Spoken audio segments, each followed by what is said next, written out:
ഇത് തീർന്നില്ലേ? ഞാനിത് തിന്നല്ല. അതിലിത്തിരി ജീരകത്തിന്റെ കുറവുണ്ട് കേട്ടോ, കുറച്ചുകൂടി പഠിച്ചിട്ടുള്ളൂ. പൊന്നിക്കലേ, ഇതിൽ മസാല പിടിച്ചിട്ടില്ലല്ലോ. ഞാൻ മസില് പിടിച്ചിട്ട് തന്നെയാണ് നടക്കണത്. മസില് പിടിക്കുന്ന കാര്യമല്ല, മസാല. ഇതിലാരാ ചേരുവ ചേർത്തത്? ഞാനാ.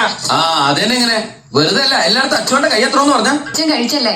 ഇല്ല മോളെ, അച്ഛന് വിശക്കുന്നില്ല. അച്ഛൻ പിന്നെ കഴിച്ചോളാം. അതല്ല, അച്ഛൻ ഡ്രിങ്ക്സ് കഴിച്ചോന്നാ ചോദിച്ചേ. പിന്നെ നേരത്തെ ഒരു പെപ്സി എടുത്ത് കഴിക്കുന്നുണ്ടോ? അതെ അതെ അതെ അതെ. ദേഹണ്ണക്കാരനോട് ചോദിച്ചില്ല. അങ്ങനെ ആരും പറഞ്ഞില്ലേ?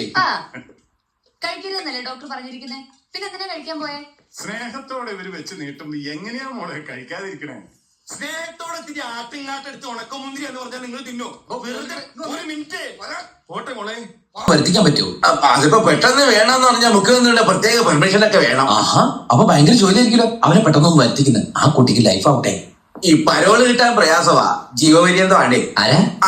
വെറും 2 പേരെ തലക്കടിച്ചു കൊന്നതേ ഉള്ളൂ. അതെ,